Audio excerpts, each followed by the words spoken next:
Today, we are interviewing Estella González, the author of Chola Salvation, which was published in 2021 by Arte Publico Press.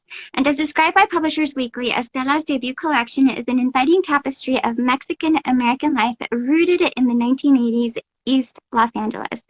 Praise from fellow book lovers on Goodreads includes as much of a touchstone for me today as House on Mingo Street by Sandra Cisneros was when I read it almost 30 years ago. This is Islos, Charlie Reina. What González excels in is her female protagonists, code switching and magical realism, Natalie Figueroa Barros. Personally, I describe it as a beautiful collection of heartbreaking and vivid stories that will leave you feeling a sense of hope and appreciation for life, family, and culture. Estella González was born and raised in East Los Angeles, which is what inspires her writing. Her work has appeared in the Quality Journal, the Accentos Review, Asterix Journal, and many more. Her writing has been recognized with the Pushcart Prize Special Mention and as a reading notable for the Best American Non-Required Reading. She received her BA in English from Northwestern University and her MFA in Fiction from Cornell University. Presently, she lives in Tucson with her husband and her 2 cats, and I am Jessica Gibson from KALEIDOSCOPES and Polka Dots, where I sell handmade, vintage-inspired jewelry for the soul who's in love with the past, wholeheartedly lives in the present, and embraces the future. And I am also the host of CARAMBA Book Club, where we come together to celebrate Latinx authors from all sorts of genres. Welcome, Estella. I am so honored that you're here today. Did you want to add anything else to your introduction? Oh, no, you did a great job. Thank you so much. The honor is mine. Are you kidding? Editing me here. So I have a few things to tell you, and then we'll continue on with the interview. First is that this live stream was originally supposed to take place through a Facebook Live. Things happened. We couldn't do it. It didn't work, and therefore we switched over to Instagram, and therefore we have this vertical layout. And this is my very first time editing a vertical video, long form anyway. And it's proving to be a bit of a conundrum for me and my brain, and I'm sorry if this seems odd. That's one. 2 is that the ending is cut off abruptly because my phone overheated. My phone is not used to, or probably it is, and I've probably done too much with my phone, and therefore it's just not wanting to function as it used to once upon a time when I first had it. You know what I mean? Therefore, there is no ending, and for that, I am so sorry. Estella, thank you. Thank you so much for agreeing to do this interview with me. It was so much fun. This was my very first interview, and I feel like you made it so easy. Thank you. And for everybody else, thank you all so much for joining me, for being here today on the replay, and for being live if you were there. Thank you. All right, let's move on to the show. So let's get started with the Q&A for Chola Salvation. So these stories, while fiction, are so real. They feel like they could be easily somebody I knew in the past or know presently. Are they inspired by real stories, or are they totally a work of fiction? You know, it's an amalgam of stories that I've heard, things that, just things that I heard from East LA, from friends, and news, what was happening at the time. I just, I take time in the 80s? In the 80s, yeah, back in the long time ago. No, it was not. For writers, everything becomes a part of their fiction, whether it happened in their life or if it happened somewhere, some event. So, yeah, that's basically where I get my stories from. Well, that makes sense. Do you have a favorite story of all of these stories? I mean, they may all be amazing. I mean, they are all amazing, but do you have a favorite one? I think the titular story is my favorite. Yeah. That is such a different story from every other story, though. It was the only magical realism story. Well, too has a little bit of magical realism with the talking cat. Which one? The last one, How to Tell a True LA Story. I haven't read it. I am so bad. I have 4 more stories to go, but I'm so looking forward to finishing it. Okay, so there's more to come. I'm so excited. Oh, and I have a question about the titular story. that story about how Frida received those earrings from Picasso because he thought she was a better artist than when her husband. Is that real? It's very true. So yeah, so at the time when I wrote this story, I was so obsessed with Frida Kahlo and her story. And I had read the book by Hayden Herrera.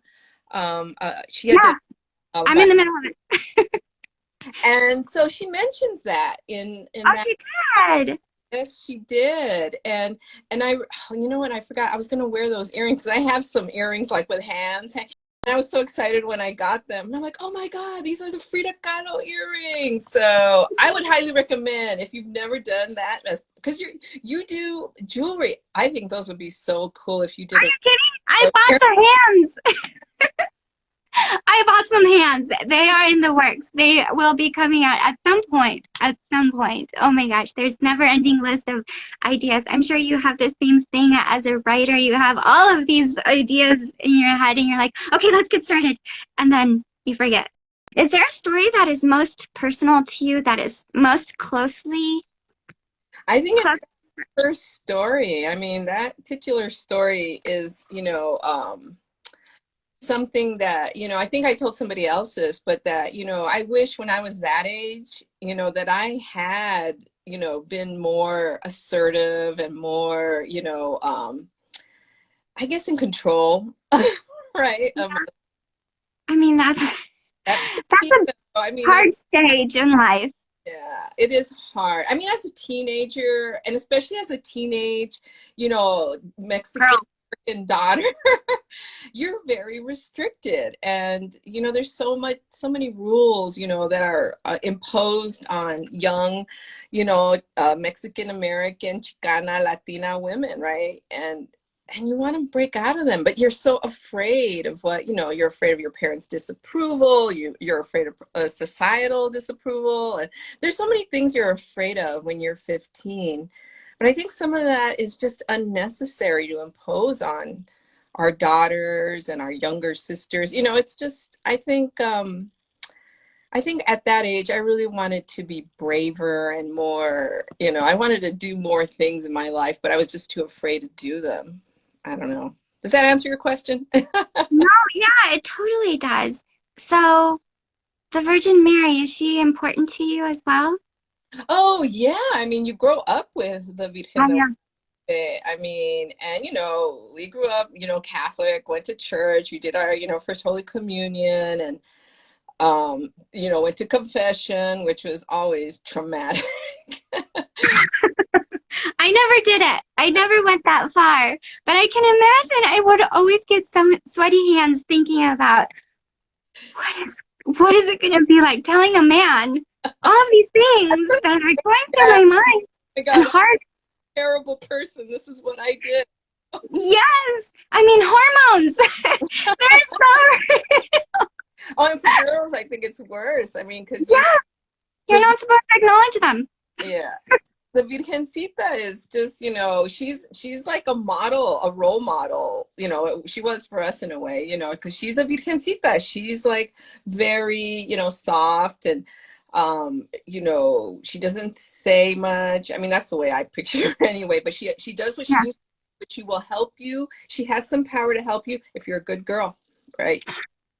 If you're a good girl, that's right. And then we have the contrast of Frida Kahlo in that story, which Mhm. girl, that girl can do no wrong. Nothing is going to stop her. Those opposing figures were just so awesome. I was so excited. Just the cover. I picked the book, by the way, for the book cover, basically because the cover was so beautiful. And to top it all off, the stories were even better. Oh, good. Oh, good. No, I love the cover, and it was just amazing when they first showed it to me. I'm like, oh my God, that's perfect. You know, She really is. I yeah. mean, her hair color is different, but she is beautiful in every other way. I mean, I would love to have that tattooed, but I am too chicken. Me too. I'm afraid of it, but only because I hate needles. I really do. Oh, the pain. I know. But amazing. When I would see other young women with tattoos, I'm like, oh my God, I wish I were brave enough. Because my generation, tattoos were only for, criminals or military, for men mainly, right? Or it was, you saw like people, the men especially who came out of La Pinta, right? They had those tattoos on them. And so my mom would never have allowed that. What is la pinta? La pinta? Jail. That's Kahlo. A jail. Oh. Yeah. Oh, okay. Okay, next question. So it took you 20 years to say, I'm done. This book is finished. Was there a definitive moment that made you come to the realization, because all of these stories stand on their own?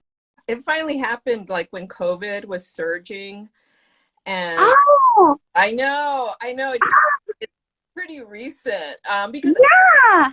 I had actually submitted the stories to contests, but I was still afraid to submit it to a publisher. And I had received like finalists. I always got finalists, but I never got published. And so I just kept on, reconfiguring and revising my stories. And then finally with COVID surging and I had gotten rejected from another publication, I was like, okay, what am I waiting for? Let's just submit to Arte Publico, because that publisher had always been the one I wanted to submit to, because of course, they had published my heroes like Sandra Cisneros and Elena Maria Viramontes. And who was your teacher? And so I'm like, if they reject me, I don't know what's going to happen to me. But you know what? I have to find out. And so I submitted it, and luckily, they said yes.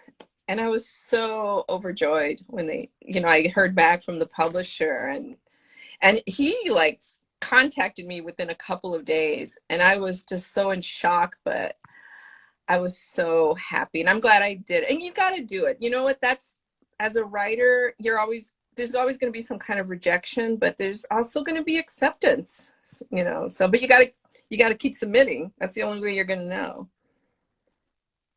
So you submitted it to contests before submitting to publishing, or you did both sequentially? I did. I submitted it to contests before I submitted it to Arte Publico. Oh, okay. And through their the reception from all of these contests, that's what gave you the strength to go forward? Yeah, I think, I was encouraged because I received, finalists, but I was a little bit, kind of deflated too, because I'm like, man, how come they won't? Because the contest, offered publication if you won.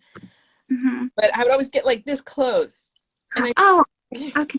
Yeah. I'm not a writer. I don't aspire to be a writer.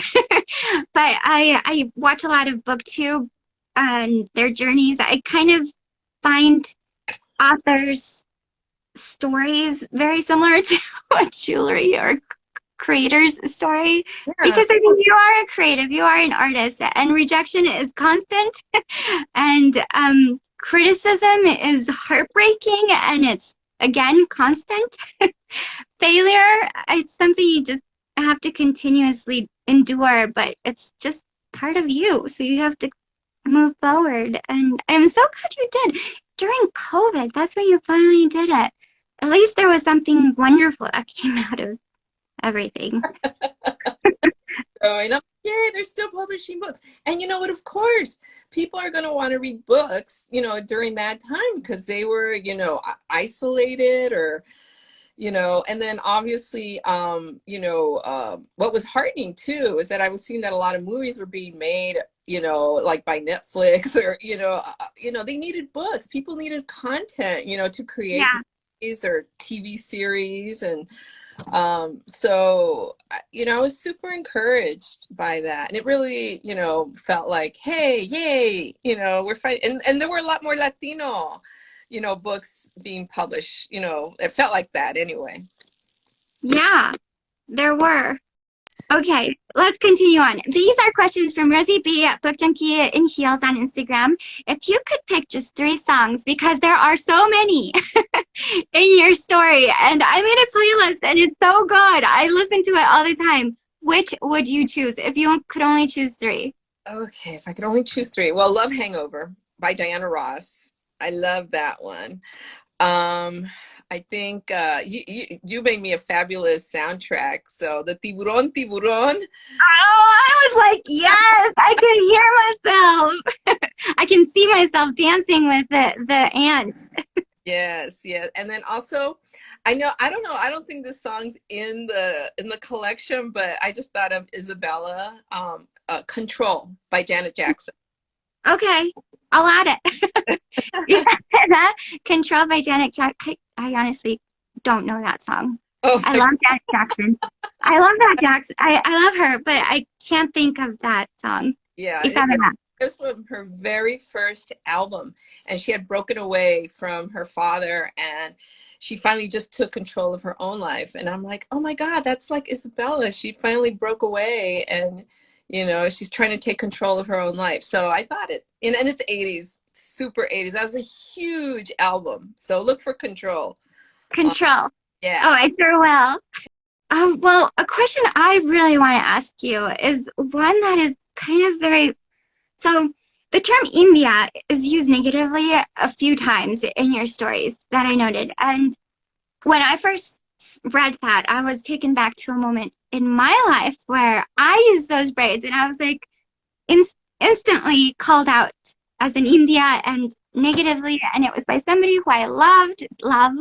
And I was like, what's wrong with this? What is wrong with this? Did you have a personal experience? Is that why you brought it into the Oh yeah. story? Oh yeah. No, I don't know. I mean, it might happen to a lot of Chicana girls. I mean, it's maybe not now, but back then, being, indigena, that was a bad thing, right? Because I don't get it. yeah, and it's because of the whole colonialism thing, right?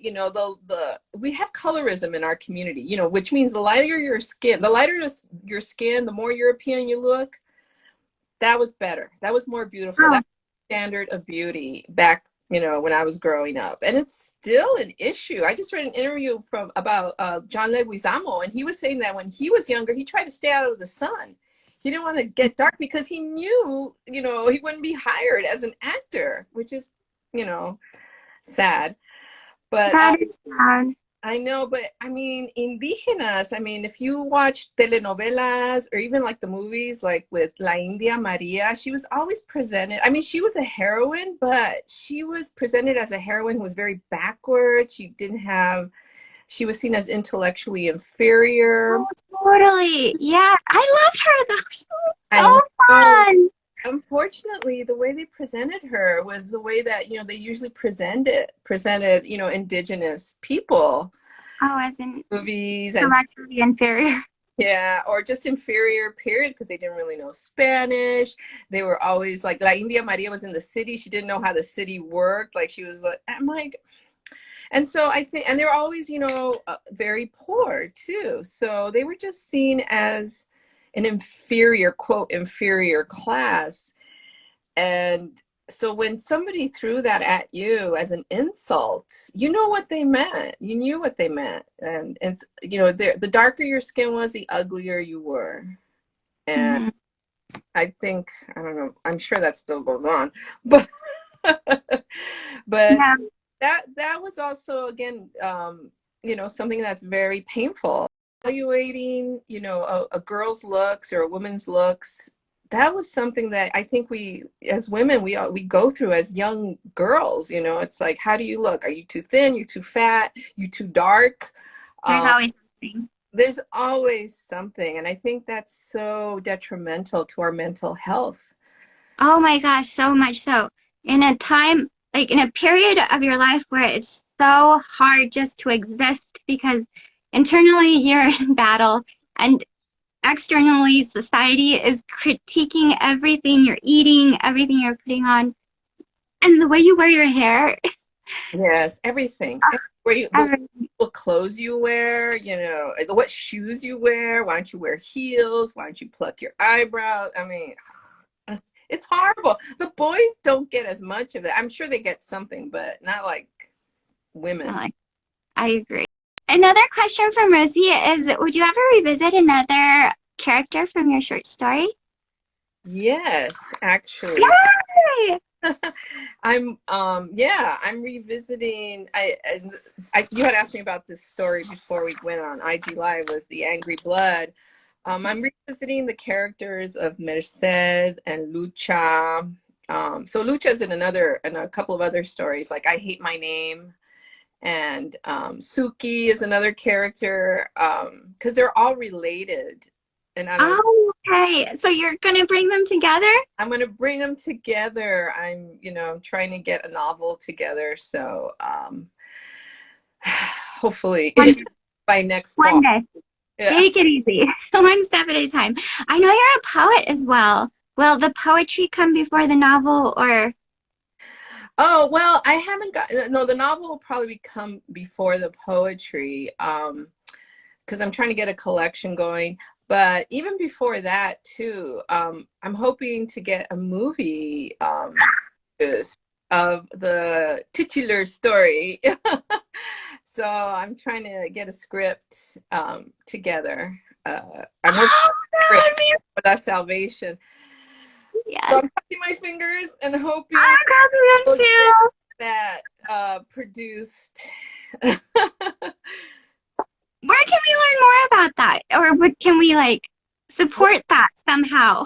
Well, I know, I let's see. So Verlorn Productions is going to be producing it.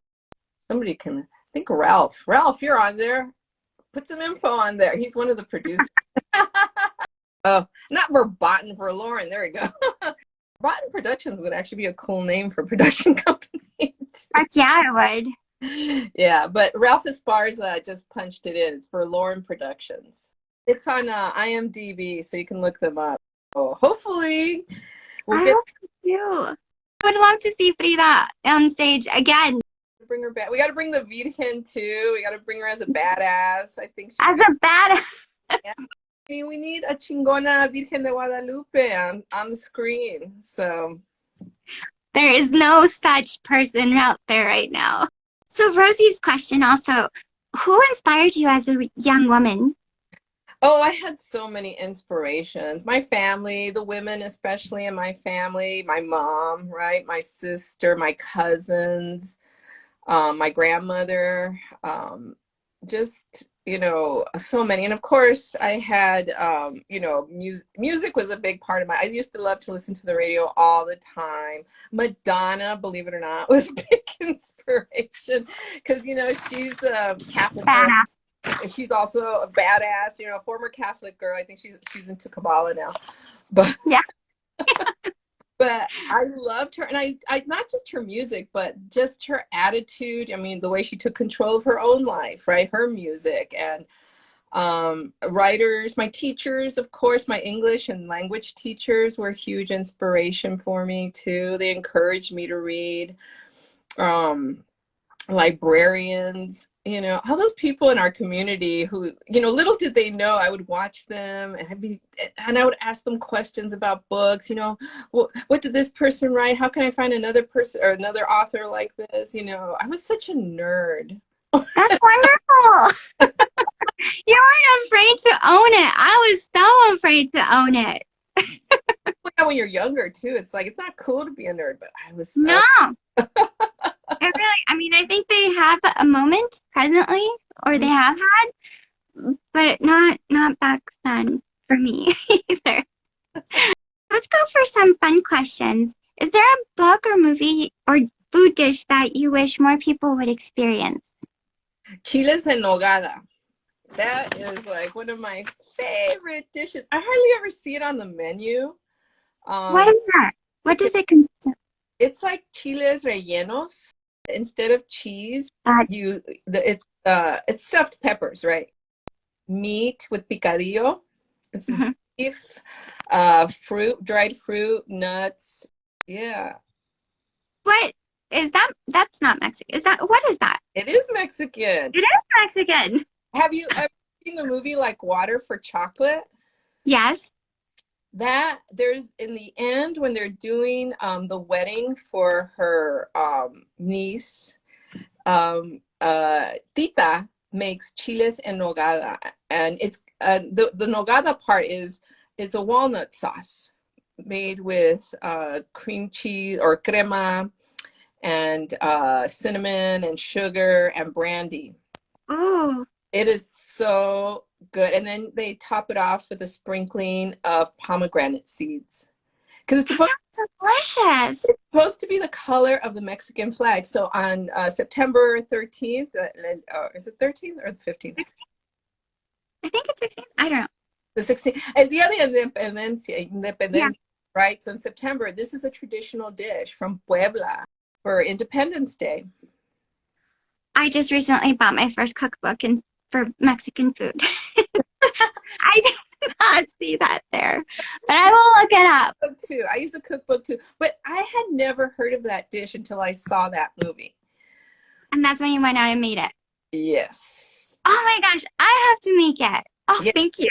Yeah. Oh, I'm sure there are recipes online now, but back then, back in the day, I had to like search high and low for that recipe or a good recipe. What is your drink of choice? Is it Presidente? Oh, yeah, the brandy. Yeah, believe it or not, I prefer tequila. So, Oh, you do.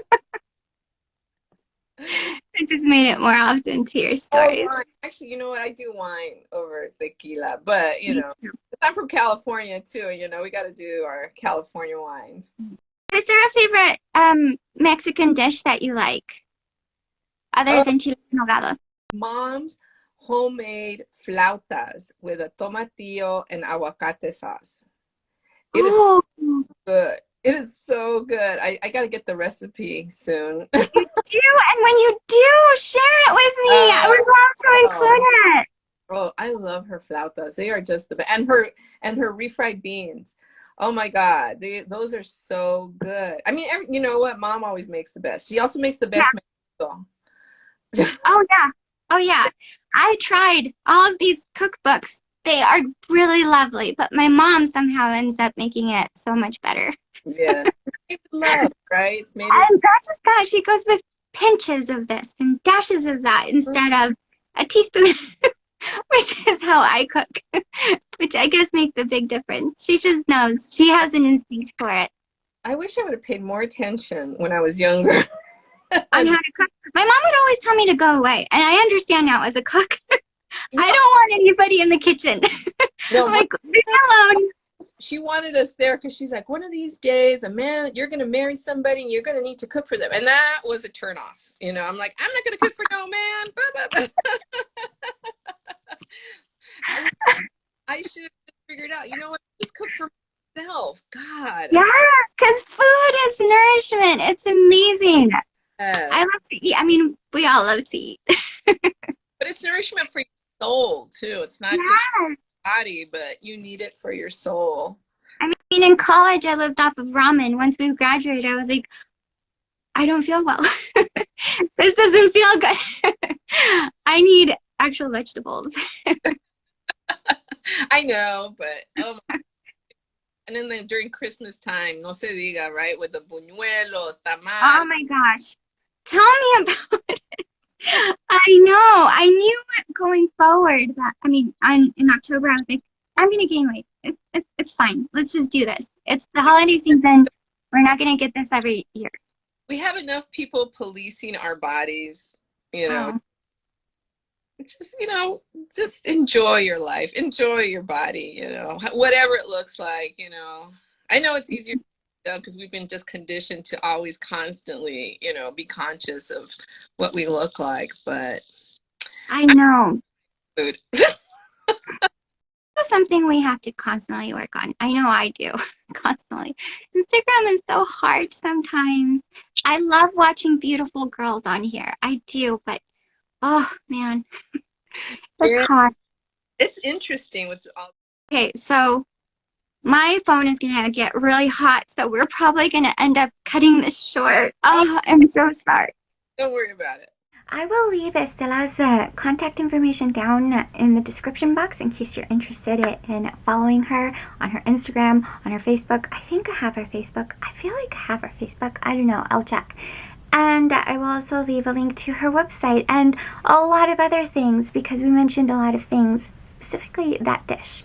I am so interested in making that dish. I feel like that dish that she was describing is both a mixture of sweet and salty, and that is just the best. Thank you all so much for joining us. I hope you enjoyed it. If you did, please give us a big thumbs up, subscribe to the channel if you haven't already, and sign up to my newsletter. That is where I share a lot of different information, a lot of freebies, and join the book club. Oh my gosh, please, please, please join our book club. And if you do choose to join the book club, fill out the questionnaire. You will be automatically declined if you don't fill out that questionnaire, because I assume you're a robot. I mean, I don't know how robots work, but they're out there. They're a thing. I don't want any robots. I want engaged, beautiful people who want to honor and embrace Latinx stories. Okay, I'm rambling. I'll talk to you soon. Bye. Hi, everyone. So, because of technology being technology, we have had to move over to Instagram Live, which is great because this is like much better. There's so many more of us.